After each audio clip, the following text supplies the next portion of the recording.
Você sabia que a mulher é um dos melhores argumentos para provar que Jesus realmente existiu e ressuscitou no domingo de Páscoa? A presença da mulher é uma das maiores provas da festa cristã que transforma a Páscoa em uma verdade histórica. Deixa eu te explicar. Em muitas sociedades antigas, existiam leis que explicitamente desvalorizavam o testemunho das mulheres. No Império Romano, lá da época de Jesus, as mulheres não podiam testemunhar em diversas situações legais. O testemunho de uma mulher valia menos do que o de um homem ou não valia nada. E essa desvalorização, ela era baseada na crença de que as mulheres são mais emocionais e por isso são menos confiáveis. Os textos da época, como o do historiador Flávio Joséfo, afirmam essa desvalorização do testemunho da mulher. Pois bem, quando Jesus morreu e ressuscitou, as primeiras pessoas para quem ele decidiu aparecer foram mulheres. Todos os evangelistas, que são homens, escreveram sobre a ressurreição de Jesus e mencionam essas mulheres. Esse episódio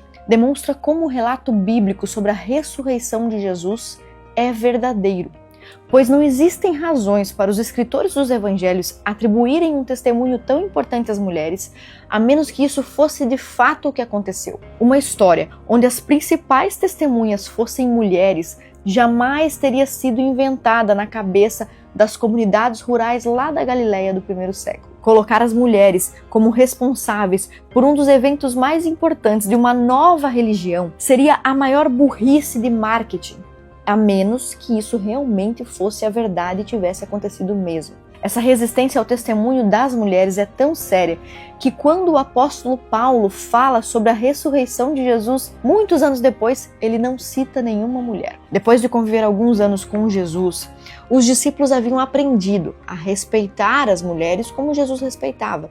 Mas Paulo sabia que a maioria das outras pessoas da cultura daquela época histórica ainda precisava entrar em contato com a fé cristã para mudar o seu olhar sobre os fracos, oprimidos, mulheres, crianças, enfermos, enfim. Cristo é o que existe de mais importante no cristianismo. Logo, nada pode ser mais importante do que a pessoa, as palavras e o exemplo de Jesus. A conduta que Cristo teve deve ser imitada. Ao observarmos a sua história, nós vemos que as mulheres são protagonistas nos 4 momentos mais importantes da sua passagem pela terra. Primeiro, incomparavelmente, Maria, óbvio que foi a mãe de Jesus escolhida para o grande evento do seu nascimento, a nossa festa do Natal. Em segundo lugar, quando Jesus finalmente revela que é o Messias, essa revelação foi feita pela primeira vez a uma mulher, uma samaritana moralmente condenável pelas suas práticas sexuais. Ainda assim, Jesus a ouviu, respondeu, revelou a sua identidade divina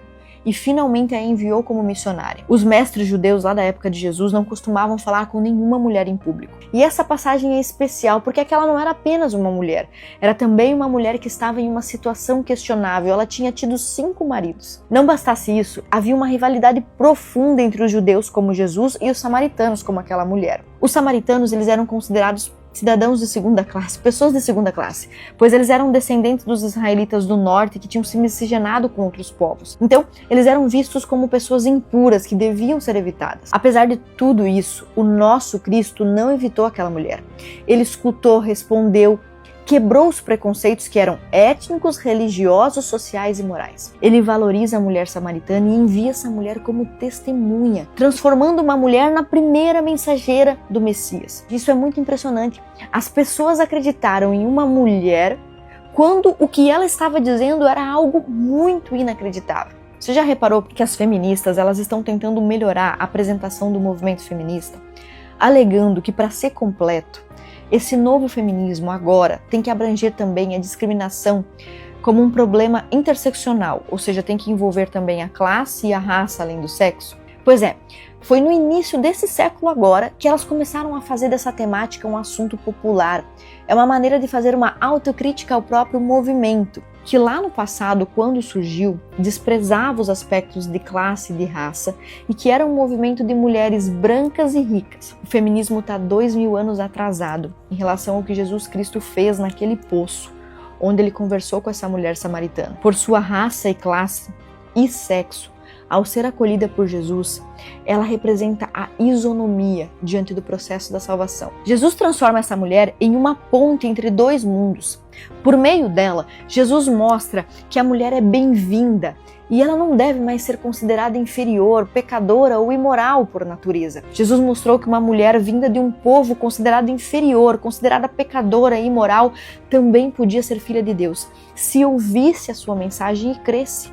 Ou seja, qualquer uma de nós pode se achegar a Deus. Assim como qualquer discípulo homem de antes, aquela mulher samaritana também, ela é ouvida, mas ela também conversa, reflete, ela pergunta e decide autonomamente ser uma missionária, mostrando que as mulheres teriam então um papel legítimo e protagonista no anúncio do reino de Deus. A sua raça, o seu sexo não faziam mais diferença para Jesus. Ela foi enviada a proclamar, mesmo numa época em que a cultura não dava crédito a uma mulher como ela. Algo semelhante aconteceu também quando Jesus encontrou a mulher cananeia e disse: "Grande é a sua fé."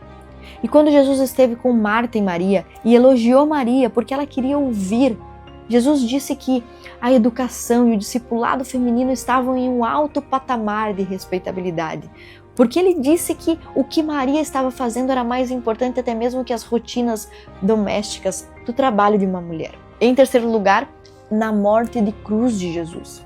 No Evangelho de Marcos está dito que durante a crucificação estavam com Jesus Maria Madalena, Maria e Salomé, que olhavam, observavam o mestre de longe. E essas mulheres e outras costumavam andar com ele na Galileia. Marcos também diz que estavam na presença dele outras muitas mulheres que haviam subido com ele para Jerusalém. Então, entre essas mulheres que andavam com Jesus estava também Joana, uma mulher que usava os seus recursos para apoiar os 12 apóstolos, para financiar Jesus. Em quarto lugar, o último evento, que foi a ressurreição, a Páscoa de hoje, o motivo pelo qual todos estão felizes nesse domingo. A Bíblia diz que Jesus apareceu primeiro para uma mulher. Jesus, tendo ressuscitado, a Bíblia diz, no primeiro dia da semana, apareceu primeiro a Maria Madalena, da qual ele havia expulsado demônios. E a Bíblia diz que, partindo dali, ela anunciou aos discípulos que estavam chorando e, ouvindo o que ela dizia, não acreditavam nela. Olha, não se trata de qualquer recado. A ressurreição é a mensagem mais importante do cristianismo. A Páscoa de hoje, a festa que a gente comemora hoje, é a festa mais importante da igreja. Se as pessoas não soubessem ou não acreditassem em um Jesus vivo depois da crucificação, não haveria absolutamente nenhuma diferença entre a nossa religião cristã e verdadeira e todas as outras que são baseadas em heróis ou deuses mortos e enterrados. Se Jesus Cristo não ressuscitou, é vã a nossa fé e é vã a nossa pregação. É isso que está escrito em 1 Coríntios. Então, deixa eu repetir. O mais relevante de todos os milagres, a ressurreição da Páscoa, foi anunciada por uma mulher, e essa é uma escolha disruptiva. É verdade que existem alguns preconceitos sobre a natureza da mulher que existem até hoje, também sobre crianças, sobre idosos, sobre enfermos, e eles persistem ao longo da história. A cultura, ela é um subproduto humano, e como tudo que é humano, a nossa cultura ela não é perfeita. Mas, contra todas essas imperfeições da cultura, a Bíblia já se posicionou. A Bíblia, que é tão violentamente atacada pelas feministas, é um livro que está à frente do seu tempo. A Bíblia nos revela um homem que poderia nos acusar dos nossos pecados, do nosso passado, mas que mesmo sendo perfeito, inocente, poderoso, prefere nos perdoar. A mulher para quem Jesus apareceu não era qualquer mulher, era uma mulher que havia sido possuída pelo diabo, por demônios, e praticado todo tipo de pecado, mas Jesus a acolheu e a salvou. As feministas dizem que a palavra da mulher basta. Elas dizem que nós devemos acreditar nas mulheres. Então eu quero convidar você a acreditar. Acredite em Maria Madalena, uma pecadora como eu e você. Madalena disse em todos os cantos do Império Romano, sob o risco de morrer. Ela disse que um homem forte, poderoso, corajoso, um herói, um grande homem, ressuscitou e a salvou, e que deu a ela a vida eterna, e que também pode dar essa vida para você e para mim. Talvez a sua vida até aqui tenha sido a maior bagunça, tipo a vida de Maria Madalena, e você sente que viveu em vão, que algo está errado, que algo está faltando. O Jesus de Maria Madalena deixou aquele túmulo vazio, porque há um outro lugar que ele quer ocupar, o seu e o meu coração. Essa é a mensagem de uma mulher, Maria Madalena, sobre o domingo de Páscoa.